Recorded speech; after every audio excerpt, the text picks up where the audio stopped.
Our first order of business after executive session is to have a agenda review and see if any adjustments are necessary. I will now review the agenda. Next will be public comment, followed by approving the minutes of July 16th.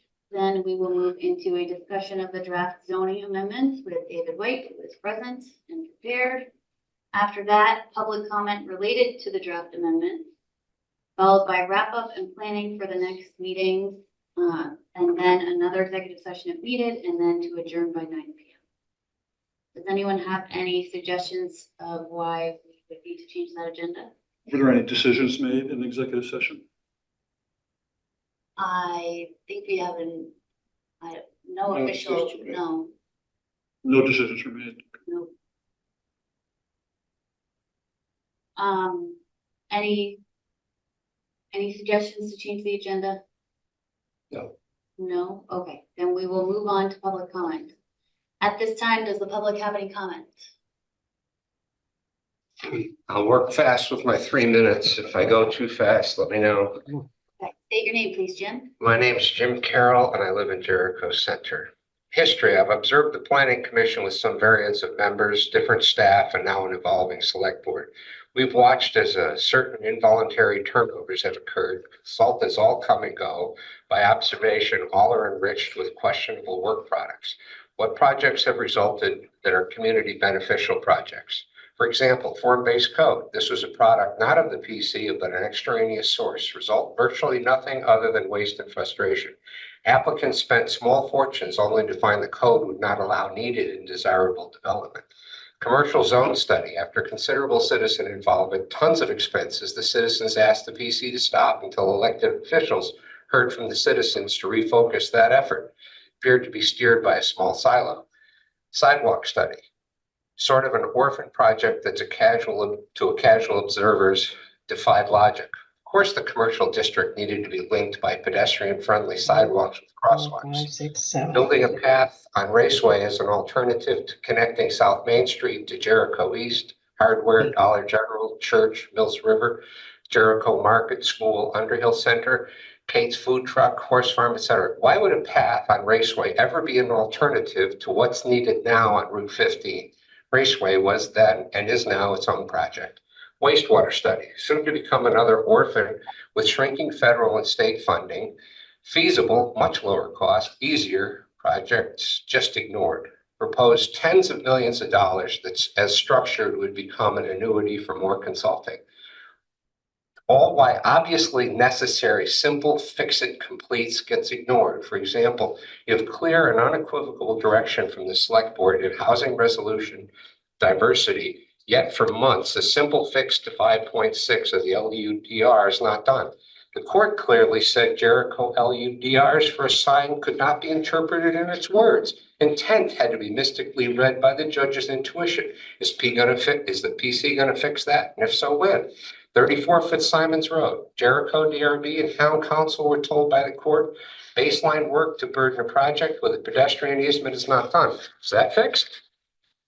Jericho Center Common. The church could not have an open service during COVID. 18 months later, during a pandemic, an ordinance and process gets defined. Has anyone actually used the process? Executed a copy in the town records says draft on it. 2 Railroad Circle, $380,000 for a wet piece of land. Nothing done. At 10%, that's 40 grand a year. Never mind the loss in the property tax revenue.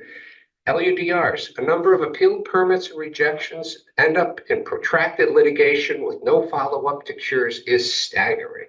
PC ignores the Rivers' property, the commercial district, while marching forward with intensity to define the sawmill property setbacks, etc. The Rivers property is a viable option for a joint venture with the range to cure the septic in the wells and the septic plume in the Jericho Center. Who's working on this? Jim, you're at 3 minutes. 26 years. Anyway, I will be sending this to the select board and publishing it with greater detail. Good luck, folks. Thank you, Jim. Any other public comment? Chuck, please step forward. Chuck Lacey, Jericho Center, 25 miles an hour. I hope you're focused on making this change to 5.6 in the zoning regulations. It's really, I was quite surprised, and apparently I've learned that the planning commission and select board knew that 5.6 was still in there when the zoning changes were passed in 2022. It basically requires double the land for a triplex in any zone where they're allowed. So in the 3 acre zone, it takes 6 acres to build a triplex. A triplex, say 200, 6 acres is 240,000 square feet to build 2,000 square foot, triplex, it's just ridiculous. I'm hoping that you can attribute it to an unintentional error and something that you and the select board can change rapidly, but it's just plain ridiculous that the town is requiring 6 acres to build a triplex in the 3 acre zone. Is requiring 2 acres to build a triplex in the village zone, and half an acre to build, a small triplex in the village centers. It just seems like a really simple change, that you guys just simply need to change. And as you know, we have a very reputable developer wants to build fourplexes in the neighborhood we want them in and is unable to proceed because of this this requirement that doubles the acreage for a triplex over a single family home in every district where they're allowed. They're already banned in 70% of town. And to put this burden on them where the town has deigned that they be allowed, I think is just ridiculous. Thank you. Any other public comment? Do we have anyone online who would like to make a public comment?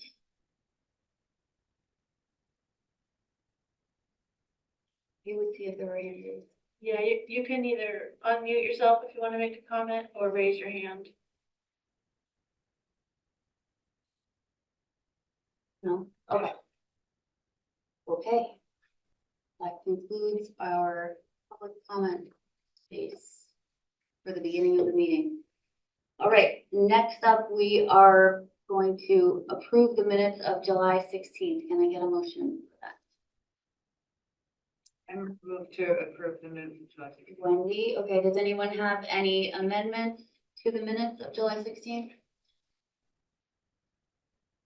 No? Okay. Can I get a second? Sabina, okay, all those in favor of approving the minutes of July 16th, say aye. Aye. Aye. Aye. And, yep, I need to abstain as well. I will abstain as well. Okay. 3 abstentions. For vacation week. Popular vacation week. Okay, so, the minutes are approved. Next, we will move to discussing our draft zoning amendments with David White. Good evening. David, do you know if those are the draft zoning amendments there? It looks like they might be. Is Is this for us? It looks familiar. I did not produce the hard copy there, so Well, That that looks what like I have on the screen, Looks very drafty and. says draft in big letters, as one would expect. I guess. it should be what you received, Yeah, I did ask Linda to produce hard copies for the meeting for the planning commission and for anyone who was in the room. Thank you for attending to that. Thank you, very helpful. Okay, so I'm gonna share my screen. Are the rest of those different? Yeah, they are. Yeah. Do you need this one? Or you have Yes, if you have one, we'll take one. Thank you, because I can't get it You online. guys keep going. Oh, those are different. No, I think I just have the color. I'll read mine online. You can? Yeah, I have to make it bigger. All right, thank you. Okay. Yeah, I tried to be organized and I got myself not so organized. Okay, well, we passed out papers. Thank you. While you pass out papers, It's because they changed the internet access in here and it's not showing Oh. up. Yep. All right, so I'll get started into this. So tonight is the first of two meetings to talk about a whole series of proposed changes based on conversations we had back in April and May. Tonight, you're gonna focus on the materials that you received about a month ago, which is all focused on the development review process.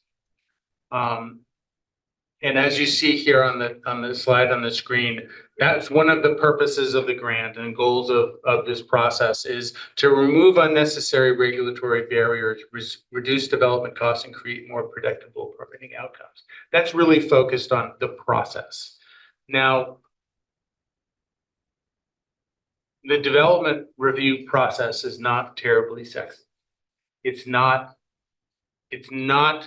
talking about different kinds of land uses and building types and dimensional standards and map changes and things like that we've been talking about. But it is fundamental to how the process works and whether or not the process works in order to create the kind of development that you really want to have in the community.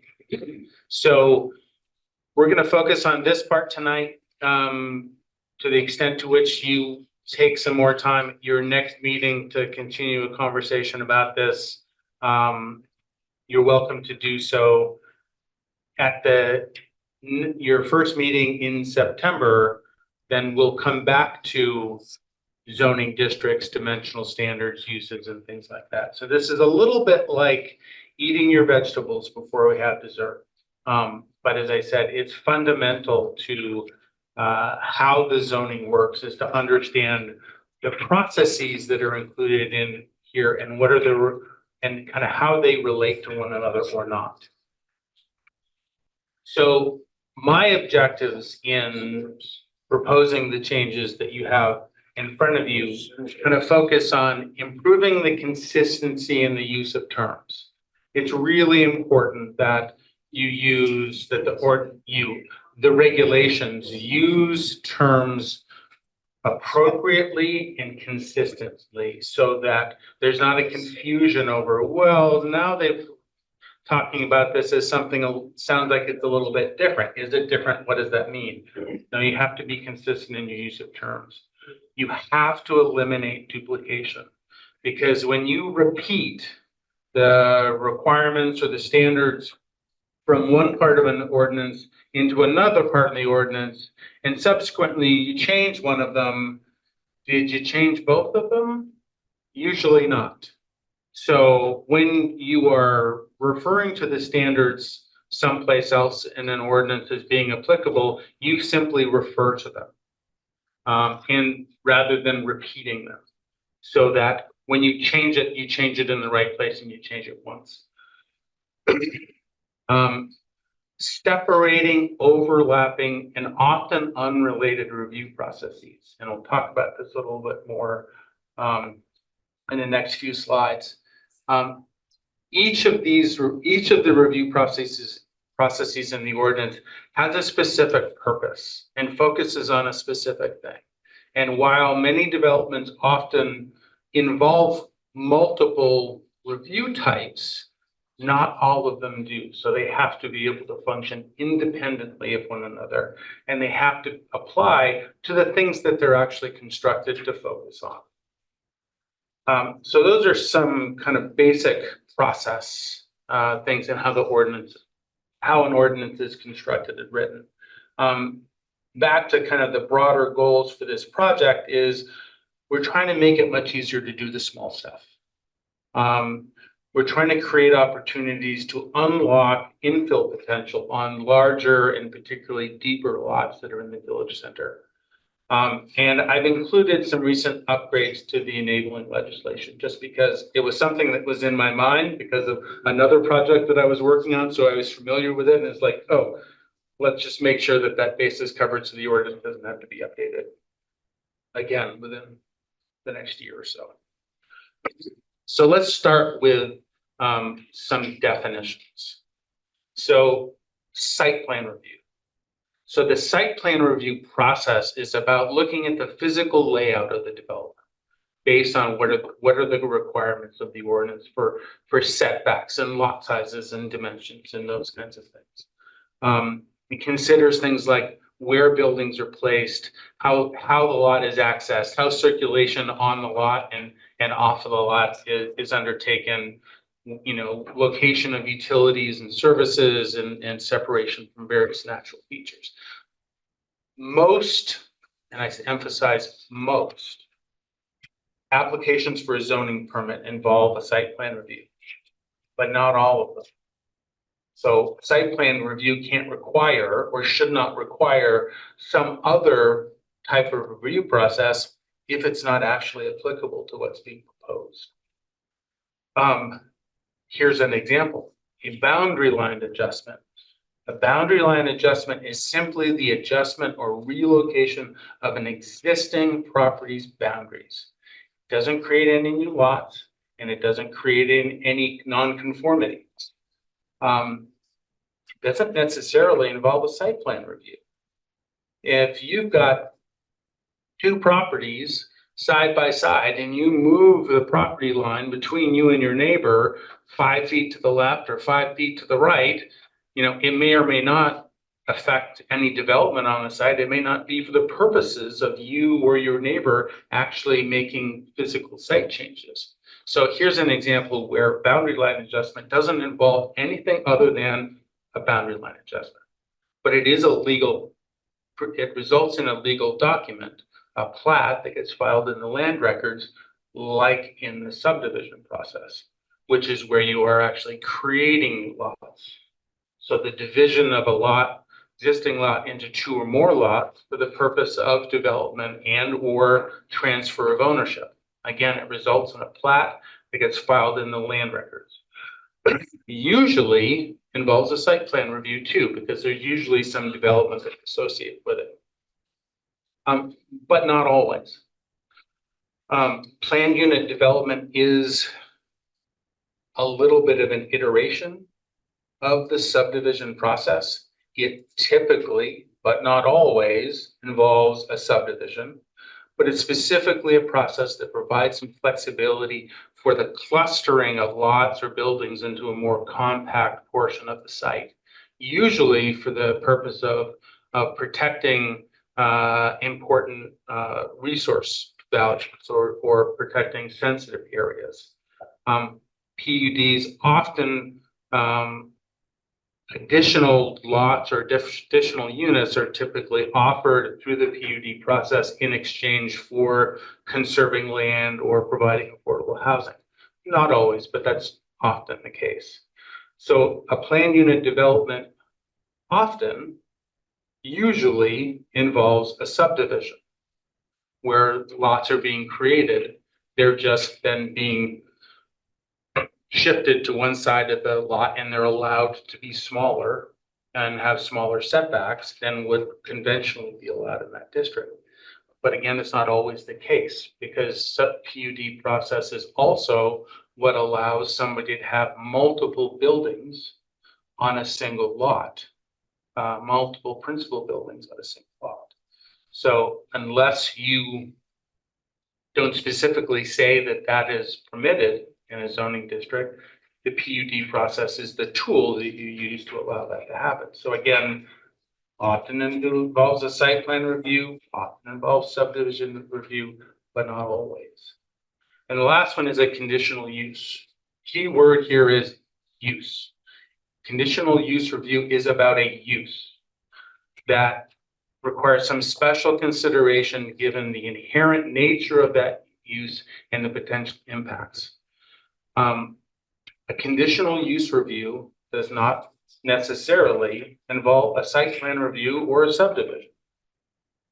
Take, by example, Mountain High Pizza changes into some other type of restaurant. It's a change of the use inside, but it doesn't manifest itself outside in any way other than perhaps a new sign. So that use, it could be a conditional use, whatever goes into that. But again, if it doesn't have any sort of physical manifestation outside, you're only looking at the use and the nature of that use and how it relates to the community. So it's really important that these things are understood independent of one another first, but also understanding that they often work together. So one of the things I spent a lot of time in my edits to the ordinance was unraveling a Gordian knot, where a lot of these review processes are all intertwined into one another. That creates unnecessary complication, especially for smaller projects. Big projects, yeah, you might involve one or more of all these things at the same time, but small ones don't. They only involve one thing or two things. So I work to separate those things to make them independent of one another. And then understanding that they do come together, and the ordinance does allow for a combined review when an application triggers one or more of these processes. So that's able to happen. The DRB or the zoning administrator can look at all these things together, but they don't have to when it's not applicable to what's being proposed.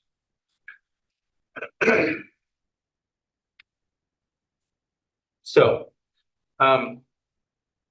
the series of proposed changes are largely focused on section 10 and section 11 of the current ordinance, and then the architectural standards that are part of section 13. The ones that are highlighted in bold on the screen are the ones that there are some perhaps substantive, we'll say substantive changes to. There are edits through all of this in capitalization of words and cleaning up some of the language, but the bulk of the substantive changes are focused here. And what I want to do is just walk through briefly in summary what some of the highlighted changes are for each of these sections, and then we can walk through in whatever level of detail you want to each one by one, and try to answer your questions. So the first one focuses on the site plan review process. We've talked about what site plan is. So one of the things that is being proposed in the ordinance is to subdivide the site plan review process into minor site plans and major site plans. So smaller projects, i.e. minor site plans, would be something that the zoning administrator could review an application that fits into that box and approve that by right within 30 days, which is what the timeline that the zoning administrator has to take action. It allows for smaller projects to be done more simply and more quickly. Do we have a definition of small or minor? Yeah, we're going to get to that. Thank you. Yep. So that's a big one. And the other one in this kind of in this group or part of the section has to do with dimensional waivers. The statute allows for a municipality to define a process by which certain waivers can be granted from the requirements of the ordinance under certain circumstances. The current ordinance only applies to just a structure, where there are all kinds of requirements in the zoning for all kinds of different things. And so the edits expand the dimensional waivers to apply to more than the structure, also to apply to the site itself, and provides more detailed review criteria as to what in this case the development review board would be considering in the request for a waiver. And when we think of waivers, we often get this confused with variances. Variances are similar in that somebody's seeking some sort of relief from the requirements of the ordinance, but a variance is a super high bar. Variances are required to be in regulations primarily for the purpose of preventing any sort of a regulatory taking of property. It says that you can't get a variance if something that the property owner has done to create the situation they're seeking a variance for. Well, that's a really high bar. So the purpose of the waivers, I like to think of it as variance light. It's, there's something unique about the site or something unique about what I'm trying to do, and I need a little bit of flexibility from a setback requirement or some sort of a development standard in order to do what I want to do. Can we work that out? So it's a process that allows that to happen. Just Yeah. for when do you want questions? Like, I feel like I'm interrupting you with questions. So I'd like to focus most questions on once we get into the details, and we're going to kind of walk through these section by section. But just to kind of get an overview of what the topics are, if that works for you. So back to your original question, site plan, major site plan versus minor site plan. So in the proposed changes, a minor site plan is defined as project within the village center district. So it's not applicable everywhere in town, just within the village center, that creates a new structure or an expansion to existing structure of less than 10,000 square feet. Involves the creation of 4 or fewer lots and does not involve the creation of a public street or establishment of a conditional use. So these are small projects on 4 or less lots, not involving large buildings, not involving the creation of new public or private infrastructure are kind of the key points to that. So then, of course, the major site plan is everything that doesn't meet that definition. So it's projects outside of the village center districts or projects inside the village center district that are larger than the thresholds for a minor. So it's building larger than 10,000 gross square feet or 5 or more lots or do involve the creation of a public street. So again, separating this into two scales of processes, one that's easier to navigate for smaller projects and one that is more akin to what the existing process is today. Where's the Yeah. 10,000 square feet come from on that? I don't remember exactly whether I borrowed that from some other ordinance that I have in my library, but also based on when we look at some of the existing buildings that, they're. It's the current Jericho limit for a mixed-use building. It's the Well, current Jericho requirement for a building for a PUD. It's not a limit. It says the current PUD regulations use the 10,000 square foot threshold. The PUD was required if you're doing a building over 10,000 square feet, which again. Right. It's mixed use. Which again is a problem because that's not what a PUD is. The PUD, if you're doing multiple buildings on the site, whether they're larger or smaller than 10,000 square feet, yes, it would be applicable. Right. It's that and you edited that in the PUD section. I was just trying to come up with where you might have seen 10,000 square feet in the existing regulations. Yeah. No, thank you. That's helpful. I have so many different ordinances running through my brain half the time that it's like, oh, those are reasonable numbers. But I do have some various footprint sizes of common buildings around town that kind of help provide a sense of scale. I don't have them off the top of my head, but so the next group of changes involve boundary line adjustments and subdivision review. Now, these are not physically in the same section of the ordinance, but they're really related to one another because it has to do with property boundaries. So it kind of take them together. The first one is removing a requirement that treats residual lots that are larger than a minimum lot size as they're required to be treated as a minor subdivision. I don't understand why in the world you would require that. I don't even know what's a residual lot. So if you have two properties, two 5-acre properties, and you're moving the common boundary between the two of them, so you have a 3-acre property and a 7-acre property. If that 7-acre property were in a zoning district that has a 5-acre minimum lot size, that review process would require, or is today required, to be a minor subdivision. Even though they're not necessarily proposing any development. If they are, then they'll go through the site plan review process. They're just moving the line. So why would you force them to go through a subdivision process when they're not actually creating a new lot? They're not necessarily doing any development. That makes no sense to me. So I propose to take it out. Defining, like with site plan review, a minor subdivision and a major subdivision, where creation of less than 5 lots could be reviewed and approved by the zoning administrator. And more than that, major subdivision goes to the DRB as they do today. Again, in order to help facilitate small lots. Make it clear that the PUD review is required for any major subdivision. So if you're doing On your minor subdivision, less than 5 lots.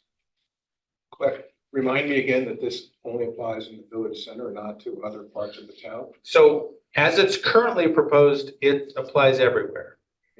Not just so the site plan distinction only applies in the village center. Under the subdivision process, it's written right now to apply anywhere. So that's a matter of kind of conversation for you all to have is, does that make sense to you or not?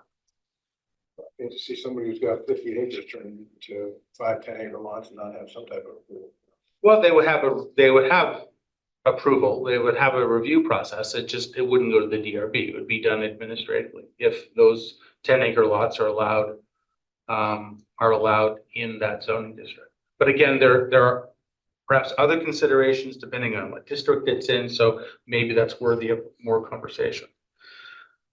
So PUD being required for any major subdivision, so 5 or more lots. And again, I think that too is a situation where maybe it depends on the zoning district you're in. Because if land conservation objectives are more of a priority, then that's something you would want to be able to do in an ag district or forestry district. Maybe it's less of an issue if it's in a low density residential district. Revising the language for the subdivision review process so that it can be applied by either the zoning administrator or the DRB. So just taking references to the DRB out so that you just let the scale of the project, is it a major, is it a minor, dictate, and then all of the process, all the requirements for creating a plat, filing a plat, reviewing a plat, just depends on who's doing it.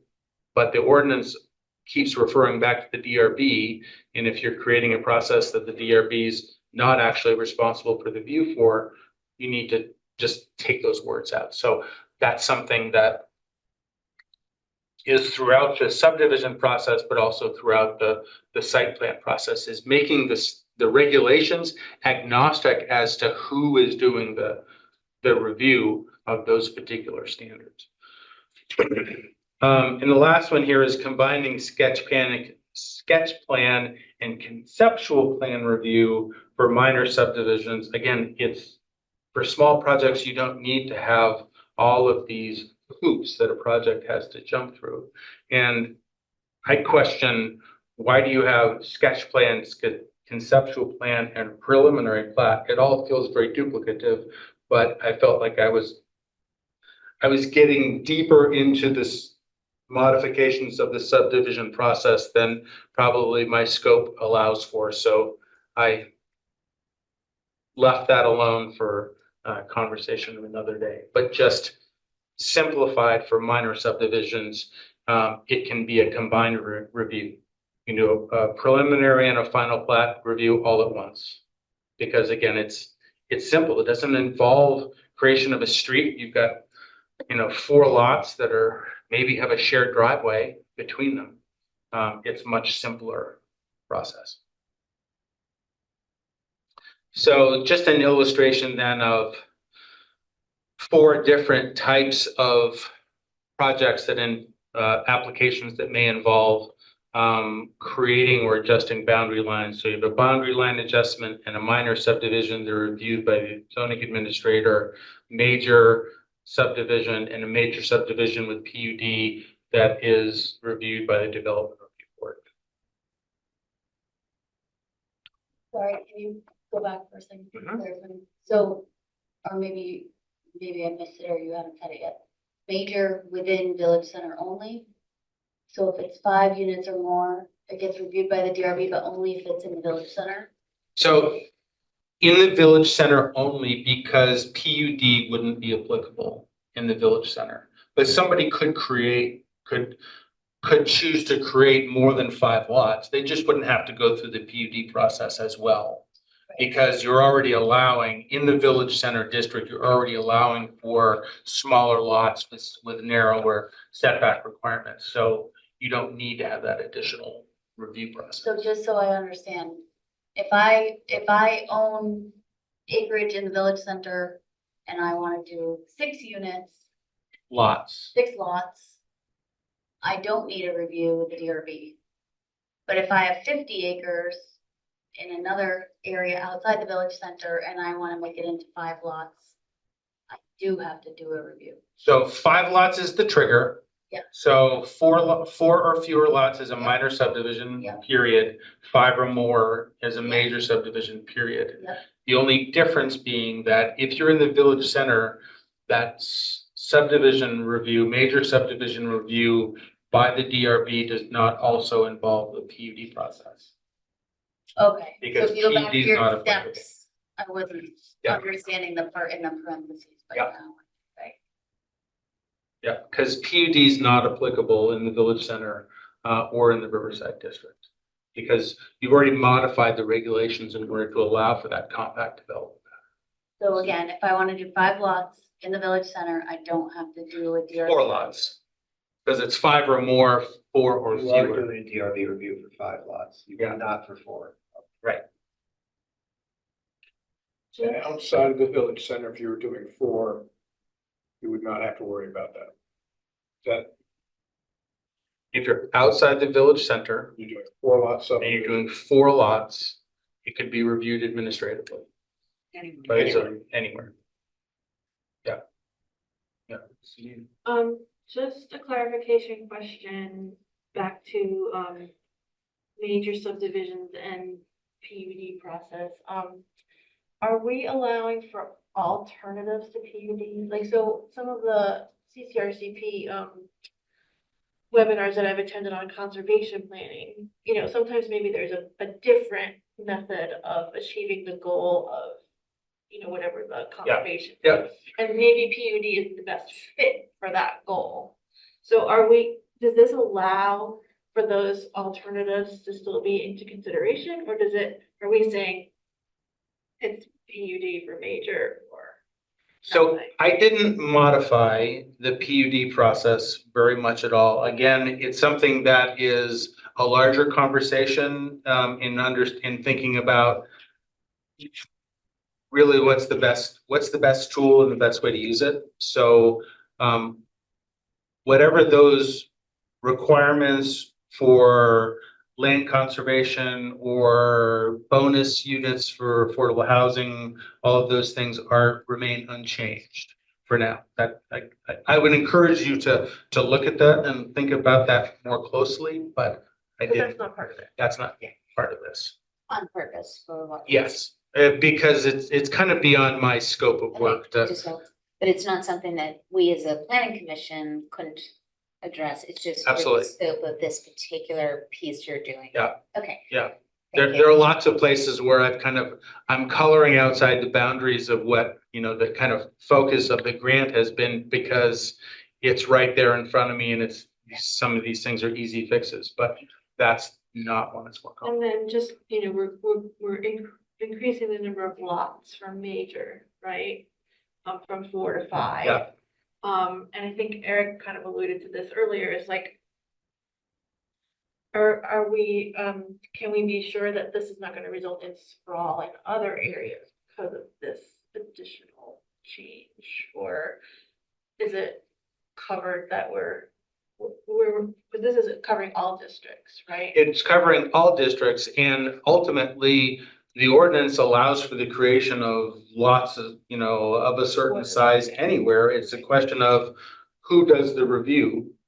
Is it the zoning administrator by right, or is it the DRB? So it shouldn't really affect that outcome. It affects more the process and the timing of the process and public engagement in the process and all that. Is it our job to get feedback from the DRB and the zoning administration about changes in this proposed change in process, or is that part of your scope?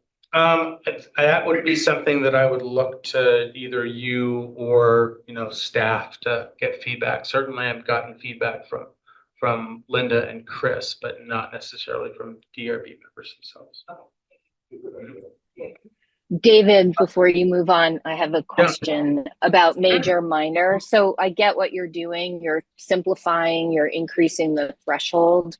One of the triggers, though, that I was thinking about was the presence or not of an overlay. And when the presence or not of if the presence or not of an overlay should be a consideration of major versus minor, either in site plan or in subdivision, or perhaps in both? It's a great question. I've not spent much time digging into the overlays. And so I would say it would depend on the overlay and the specific requirements around that overlay. So Well, I know if it's floodplain, if it's a flood hazard area, I don't think that necessitates, jumping from a minor to a major. But, if there are other natural resource considerations that require, a more discretionary review, then perhaps. But the natural resources overlay is written specifically to require the DRB to affirm certain criteria. So it was designed to not be passive. It was designed to really check and verify, and puts a lot of responsibility in the hands of the DRB. So it wouldn't, the way it's written now, wouldn't work to have the zoning administrator administer anything that affects that is affected by the NRO. Yeah, okay, that's really helpful. I will go back and kind of look into that a little bit more, and maybe that too is a trigger for it to become major. But Thank you. Could we not rely on the italicized paragraph at the bottom of this that says zoning administrator at his discretion could take it up to the DRB?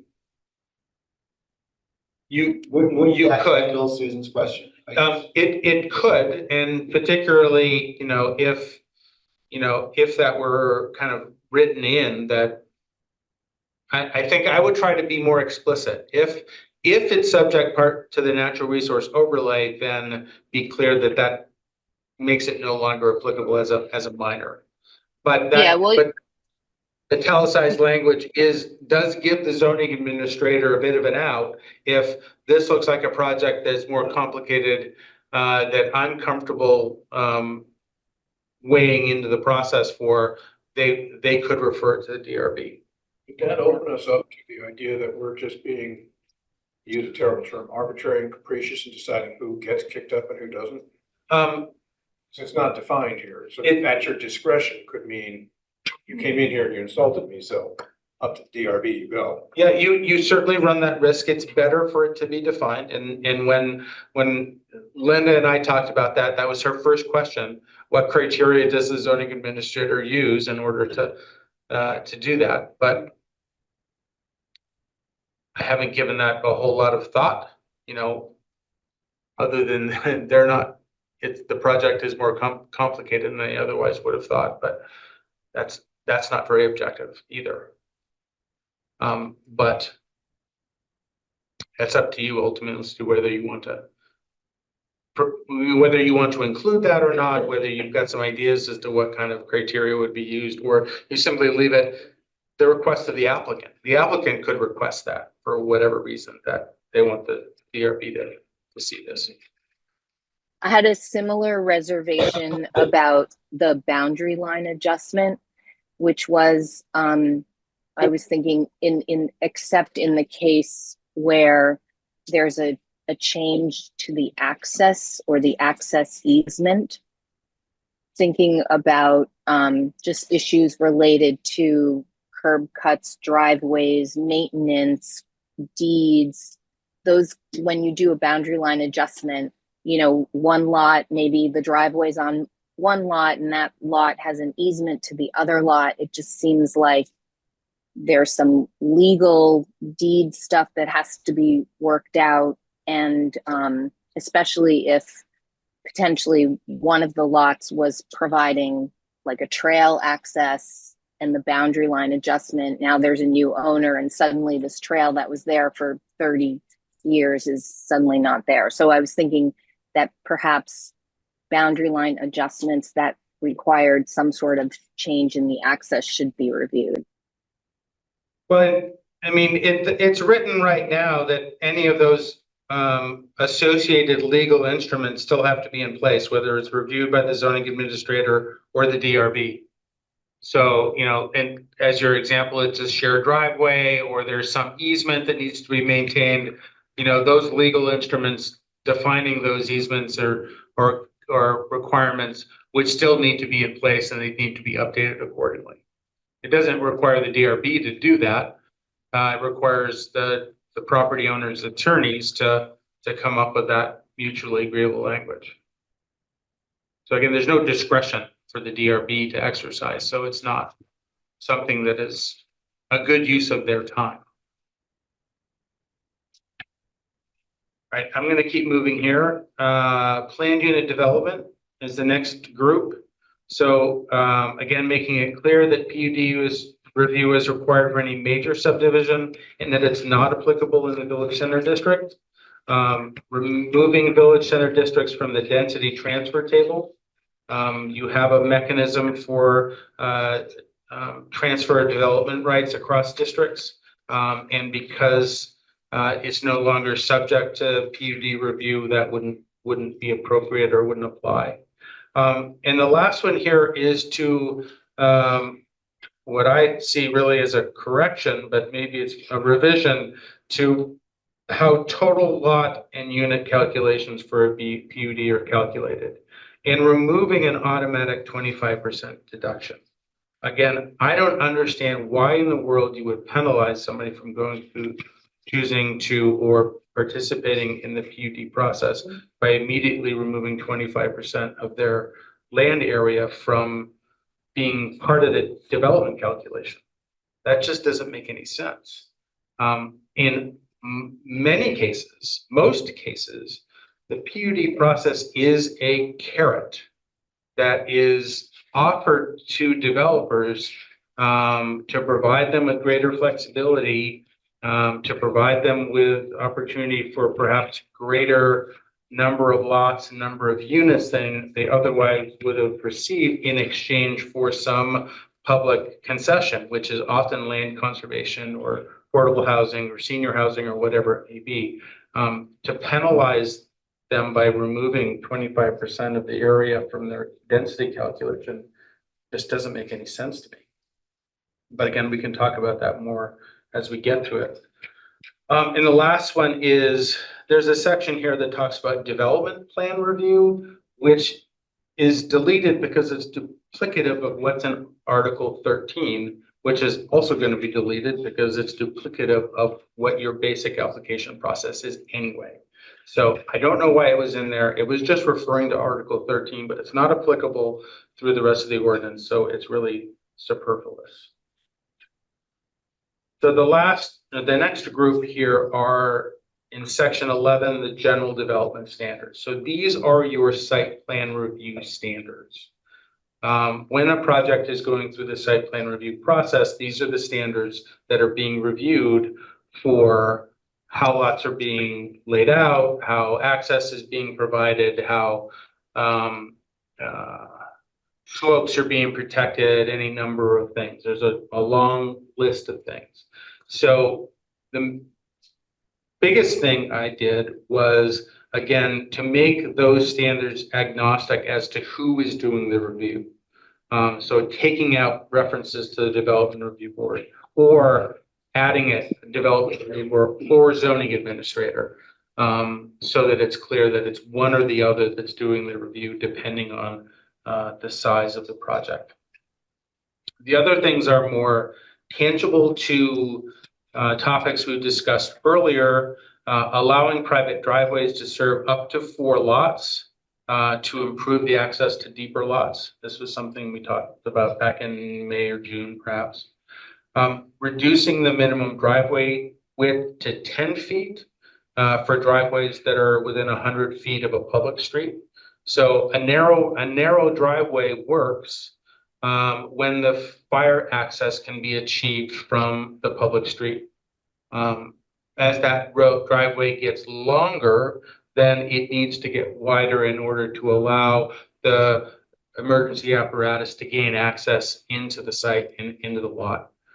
So you'll see in the changes that where that progression exists. But if you've got a lot that's 100 feet deep and you've just got a small driveway, it could be 10 feet. That's ample room for, or distance, I should say, for fire access to the rear of the building, which is primarily what the fire code is focused on. And the last thing is removing references to the character of the area in the site layout and design standards. That's not really applicable in a site plan review.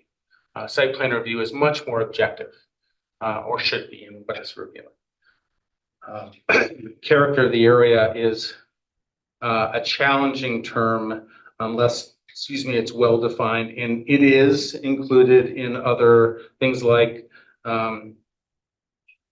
conditional use review, PUD or subdivision review in some cases. But again, it's defined as to what do you mean by that? It's not just what is, what does everybody like about this neighborhood? It's what does the ordinance say is intended to happen in this neighborhood? The last group of changes are the architectural design standards in section 13. The big takeaway in this is that section's been reduced from 14 pages to 5. So hopefully that's a big improvement.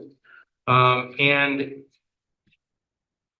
for the most part, everything that's being retained is being distributed into other parts of Article 13 where it's most applicable. If it's applicable to a building, those standards then are affiliated with the building types. If it's applicable to the frontage, then it's associated with the frontage type. If it's applicable to, lot characterizations and yards, then it's moved to those sections. So we'll talk about those things in more detail as we look at them, but that's the general intent behind the changes to the architectural standards in section 13. So after this, the rest of tonight, we can walk through section 10, section 11, that's part of section 13 in as much detail as you like. Future meetings that I will be at, which is, Susan, did we decide on September 10th or not? I haven't yet explained that change to the Planning Commission because I was thinking we were going to talk about it tonight. Okay. So in September, when I see you again in September, how about that? We'll talk about the next group of draft red line amendments, which will focus on section 3 relating to districts, 4 relating to uses, 5 relating to the dimensional standards, and most of Riverside Village Code. So that's when we'll get back into maybe the more exciting stuff. And then in October, you'll see all the changes all together. So that's the plan moving forward. And now I will pull up. David, just going on your blank walls, understanding nobody likes a blank wall when they see them if it's encompassing an entire block. Is there a way to change from prohibited to something that says discouraged or not above X number of feet? Let's hold that thought until we get to that part of the regulations. I want to kind of go back now to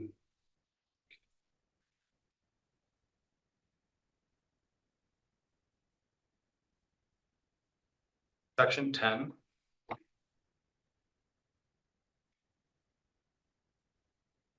What I'm going to do, what I'm going to pull up and put on the screen is the red line version that you have in front of you.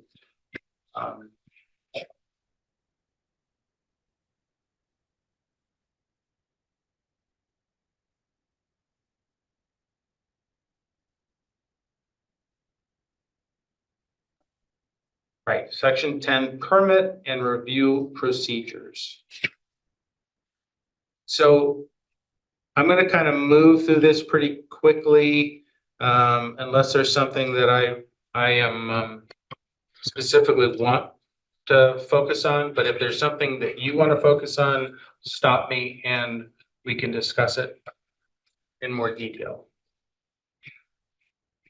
So Is this on the website? this is not on the website yet. This is what is, yeah, and again, is still a bit of a moving target. So not much. Clarify, this is not our last chance to make changes, because there's a lot to digest. Absolutely. So the intention here, and that's why we provided you with all of this detail a few weeks ago, so you would have ample time to kind of weed through this and kind of come up with kind of comments and questions that you have on it.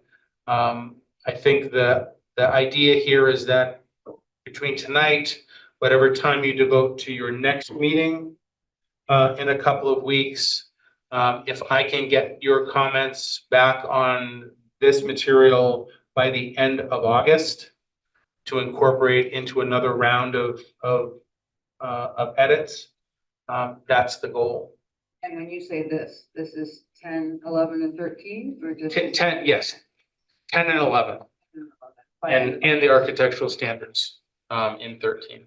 10, 11, okay. Yeah. And are we just emailing you those copies? Or how do you want them delivered? If Linda were still fully engaged, I would ask that it get filtered through here, but that's not, or through her, but that's not really an option.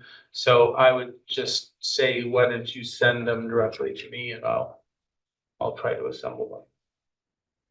Well, Chris is Chris Flynn is gonna gonna be step the in. interim. Right. We can kind of.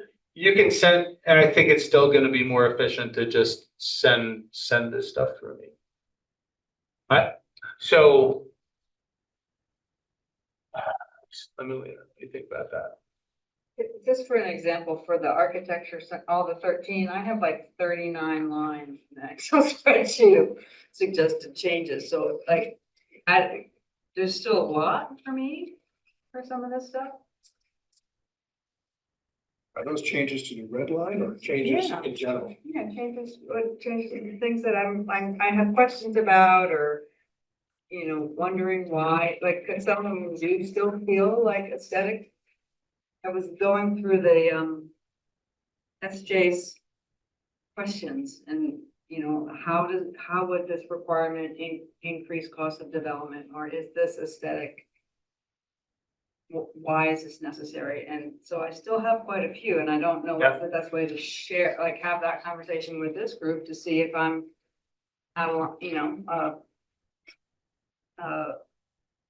But, you know. If you're going off the deep end, I think, let me offer a suggestion is that, if you have, it may be a good use of your time at your next meeting. Susan, you're not here to slap my hand, so I'm just gonna suggest this, that at your next meeting, maybe you share amongst yourselves, these are some of the comments that I have. What do the rest of you think? And that's kind of part of your conversation to winnow that down to, okay, here's maybe a more concise set of questions or comments that you want to see incorporated in the next iteration. Yeah, there's a lot of homework in this stuff, and again, this isn't the fun stuff because there's a lot of detail and sometimes there's a lot of nuance to what is seemingly a really small change, and sometimes there's not. Sometimes it's just I like this word better. So I think maybe when we're transitioning to the next topic, we should try to have, maybe Sabina could pull up the document of the schedule, because that is pretty much what we thought, is that we'd have one meeting with you about the red line, and then one meeting on our own about the red line, and then one meeting with you about the next chunk, one meeting on our own. Yep. But that's my understanding as well. All right, so I'm just gonna scroll through this, one thing I note here at the, these page numbers aren't gonna be right. Yeah, Can go you ahead. please make it bigger? Can I make it bigger? Can I make it bigger? Well, no, you're You're sharing your presenting, so I think So you have to yeah, make it, you have to zoom. keep going, keep going. But you, I have it, but the people online also won't be able to but they read. can see it from that, Now they can, They too can zoom in. but before, I I don't don't know. think they would have been able to. All right, so I just make this one note about this section here shown, proposed to be deleted. This is a section about things that are exempt from zoning permit, but the language talks about how signs are regulated. Well, signs require a permit unless the specific types of signs are exempt, and that is explained in the section about signs. So this section doesn't belong here. It just needs to simply go away. It adds room for confusion.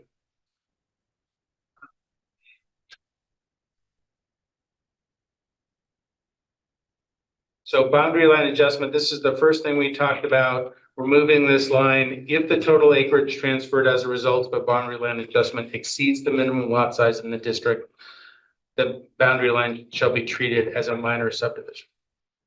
Again, that makes no sense at all. If there's development that's being proposed, then site plan review will be applicable to what those changes are. That's a different process.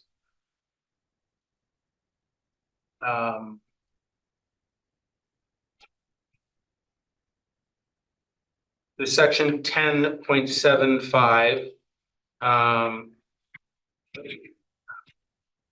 recording of the Mylar, is repeating in part some of the requirements that are noted in the section on subdivisions about recording a Mylar in the land records.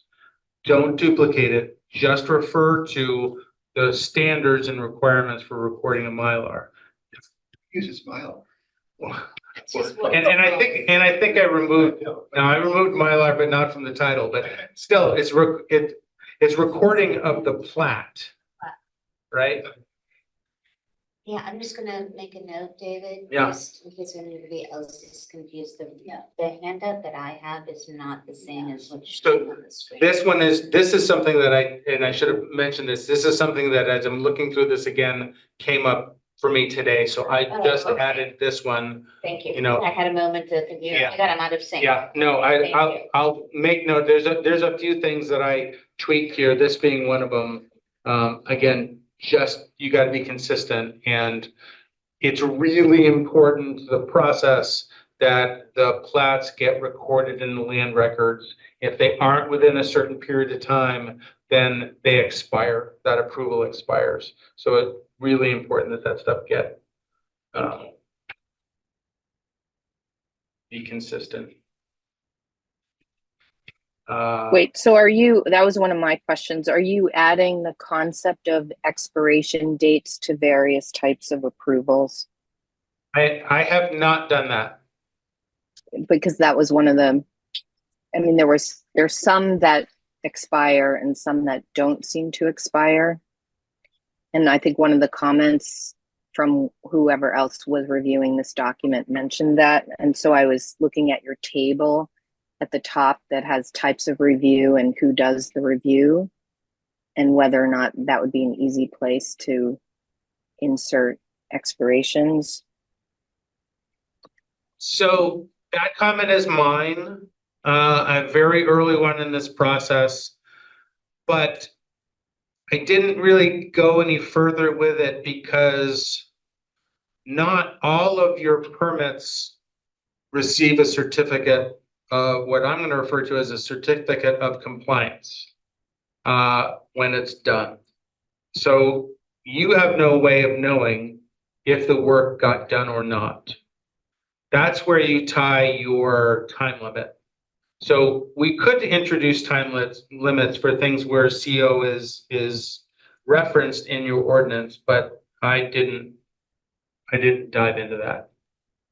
Right. So on my list were permits, waivers, and conditional use approval. Should they all have, because I noticed the comment, I thought it was a good one. Should they have the expirations that are in sync? Some of them do have expirations specifically stated. I don't recall if they're in sync or not. Preliminary application for final plat has to happen within so many days of the approval of a preliminary plat. These things are often unrelated. But if we don't have to talk about it now. I think it's just more thinking through what should have an expiration and what shouldn't, and what should be synchronized and what's missing. Yeah.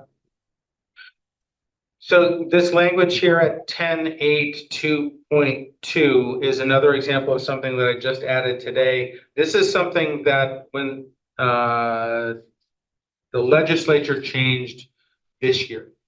So in the last 2 or 3 years, there have been a number of changes to the enabling legislation that the legislature approved. This is one of them from this year, which says that the DRB has to warn a public hearing within 100 days, 120 days of the complete application. That didn't exist before, and it kind of helps to hold the DRB's feet to the fire in terms of keeping the process moving. It's something you're gonna want or need to include in your ordinance at some point. So it's like, just throw it in there. It's easy.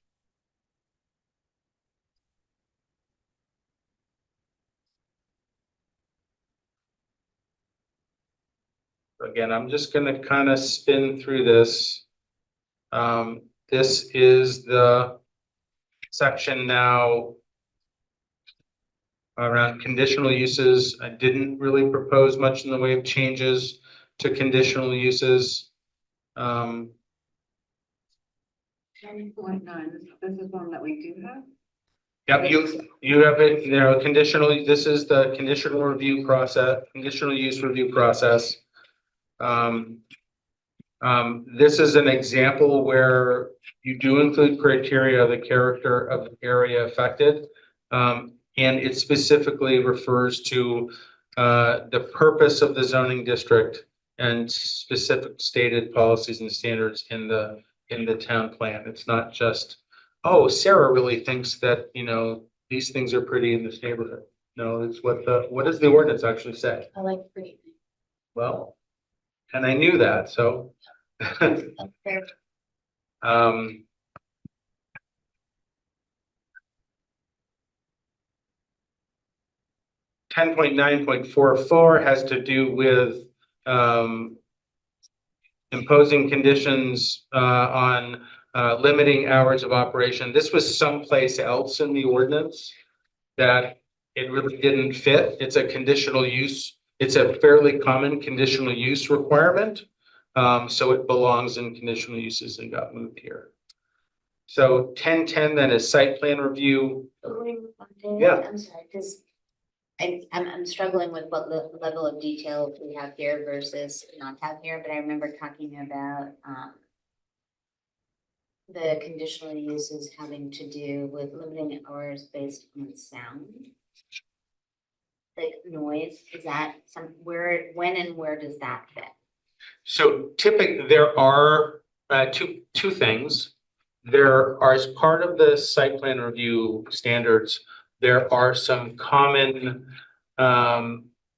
nuisance protections around noise, smoke, vibration, that kind of thing. So that's one place where that exists, but typically if a use is identified as a conditional use and is being permitted by the development review board, those are things they're going to take into consideration, and they may impose limits on the hours of operation in order to mitigate those kinds of impacts. Those are articulated where those, The actual nuisance standards are in the part of section 11, which are the site plan standards. thank you. And we have not yet addressed those. We haven't gotten that quite Okay, that thank far you. yet. Yeah. So in this coming language here, now you see the introduction of minor and major site plan.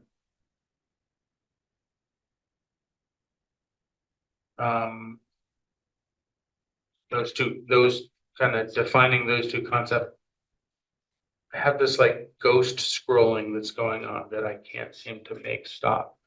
The next section, 10.10.4, I deleted most of it because all it needs to do is refer to section 11 where the standards are, not repeat what may or may not be a complete list of what the sections of that piece is.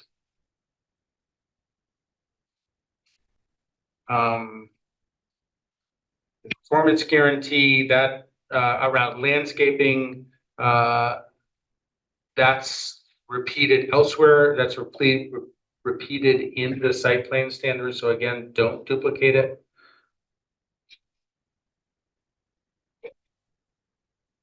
It's specific to landscaping, so it belongs where in the ordinance where you're talking about landscaping. This next section here is about waivers.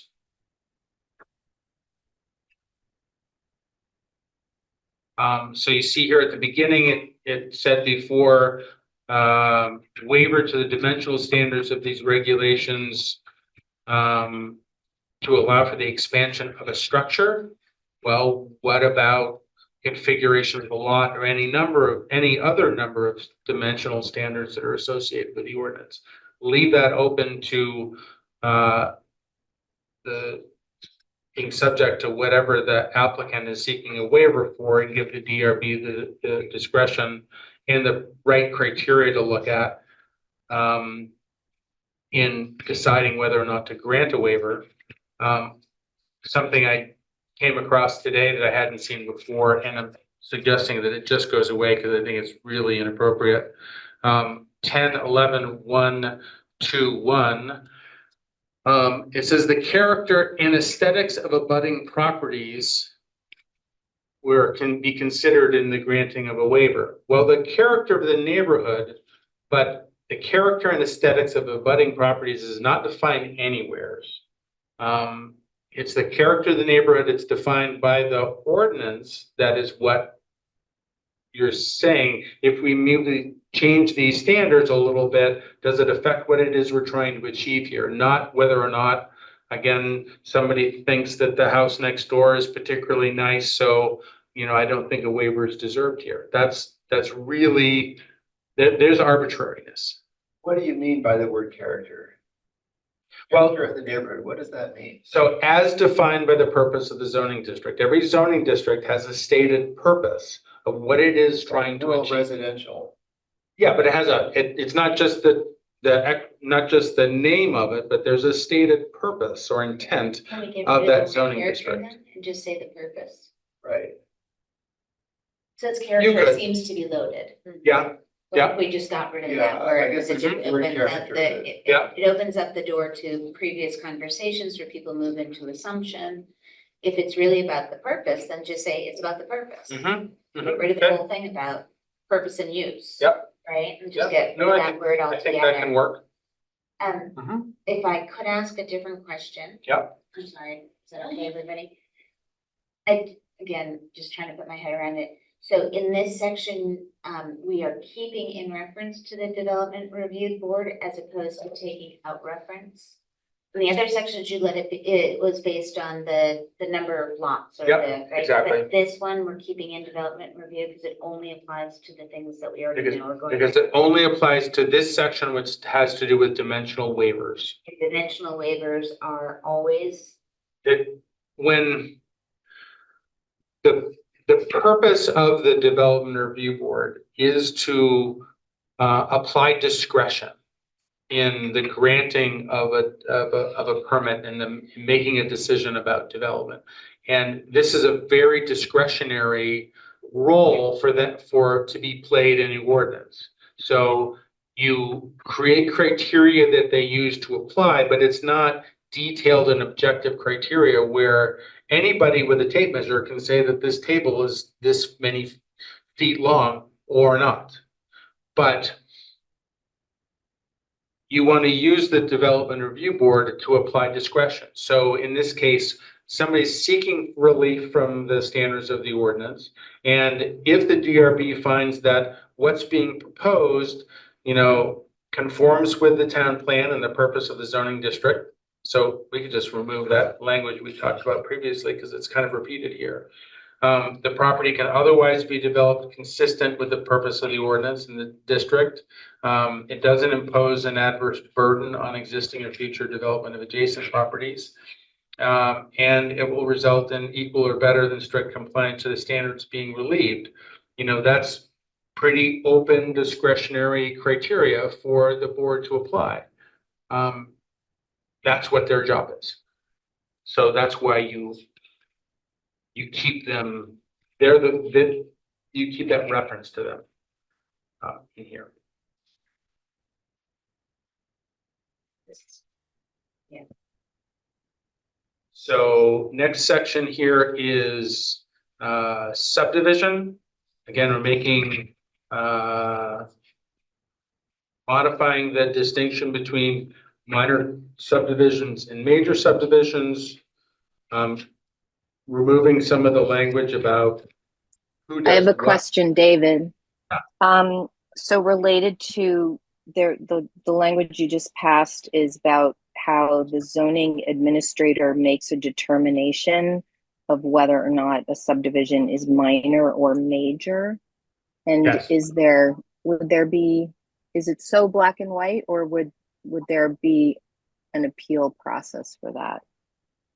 There's always an appeal process to any decision the zoning administrator makes and doesn't make is always subject to appeal. But it's a fairly straightforward distinction in terms of the number of lots that are being created as to whether it's major or minor. Right. Okay. And then 10-12-3-2,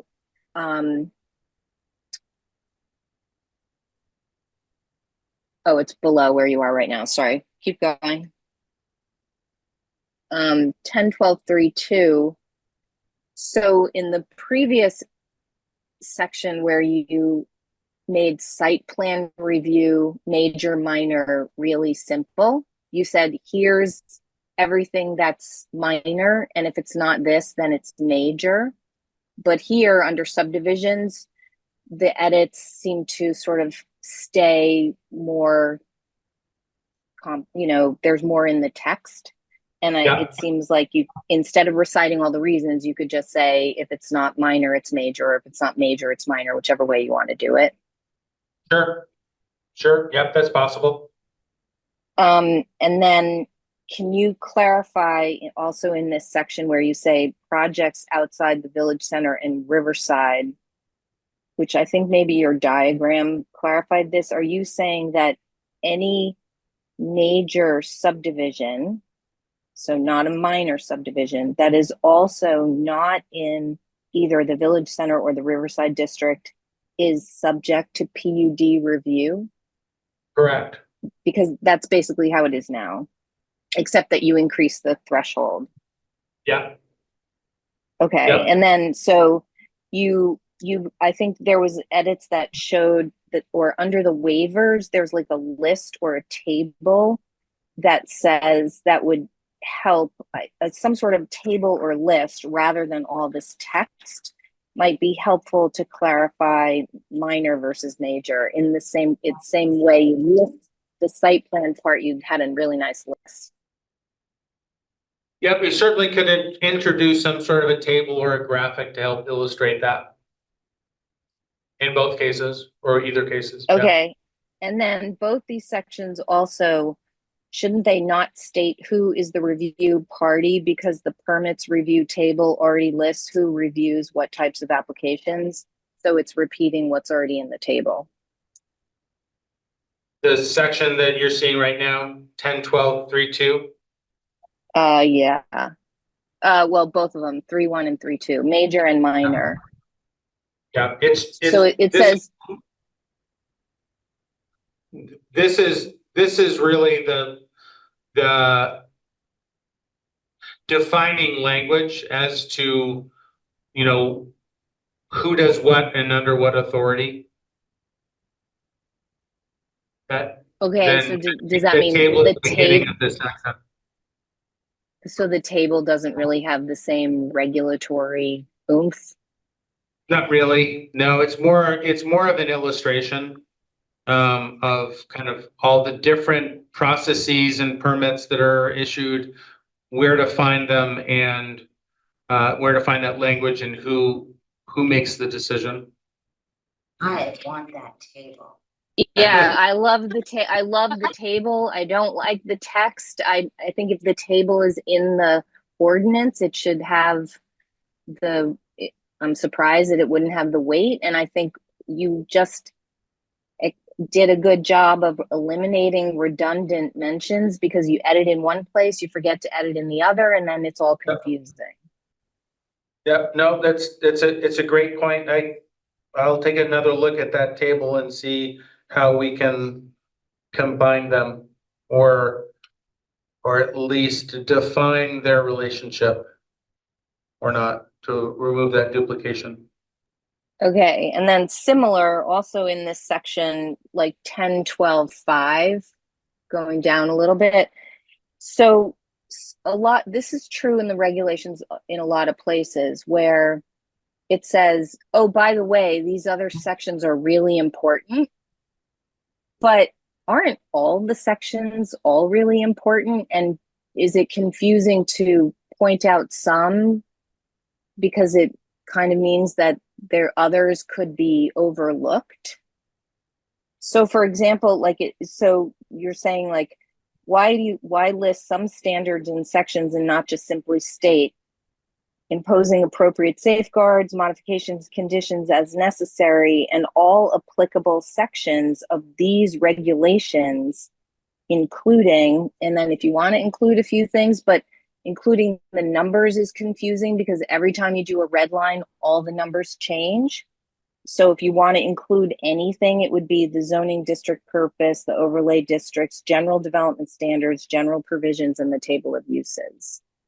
And that edit seems like it could carry in a lot of the place. If the goal is to simplify and also the goal is to be really clear, it's confusing to me why some standards would be mentioned, because I thought all this, you have to comply with everything unless they don't apply to you. Correct, and this is making reference to what standards are applicable under a subdivision review. So it doesn't refer to all the details that you see being redlined out. It simply refers to general development standards found in section 11 or the form code in section 13, because that may be applicable in this case if a major subdivision is being sought in the Riverside district. That the DRB is then gonna play a role that they would otherwise might not. So Right. I think that's But- what I've done here, is to reference only those, just the sections that are appropriate, not the detail. So what about overlays, or what about, I mean, are you sure? that So you- it complies with the purpose and requirements of the underlying zoning district and all applicable overlays set forth in section 3 and 6. Compliance with the general development standards found in section 11 or the requirements of the Riverside Village Code found in section 13 as applicable. And anything else is not applicable. Well, their Anything review, else in the entire 300 and whatever pages of the zoning, you're sure that that's all that's applicable for this particular section? Wouldn't it be easier just to say, or any other applicable Yeah, regulation that, not included in Right. this state, And not do any listing. and not this? well, you right, need to be because clear about what are the standards that are being applied and where do I find them? And this is saying where those standards are. And some of these standards are going to refer to something else like, telecommunication towers, which is its own section, which may or may not be, something that's being proposed here. But the largest moving parts here are the zoning districts, the uses, the overlay districts, and the site plan standards. Anything else is applicable by reference to those other, as they're related to those other sections. I think it's important that you always identify by what standards is this review going to be conducted, not just by everything else in the ordinance, because that doesn't, part of the purpose in constructing the ordinance is to make it easy for people to use. And particularly making it easier for people who don't do this stuff every day to use. So you want to point them in the direction of where do I need to go to get 90% of the information I need. okay, I'll think about if there's anything that could be missing, but I mean, those are the big parts of the ordinance. It's of the whole ordinance. So then you got the different review processes, sketch plan, conceptual, preliminary plat, final plat. A lot of this is largely unchanged, other than, again, to make it generic as to who's doing what. And to be, so this language here that I'm circling, all minor subdivisions and at the discretion of the DRB for major subdivisions, preliminary and final plat can be combined into one proceeding. Yeah, it's 5 lots, but it's pretty simple and straightforward. There's not a lot of infrastructure that's being proposed here. They don't need to take up 2 or more meetings in order to review it. Give them that opportunity.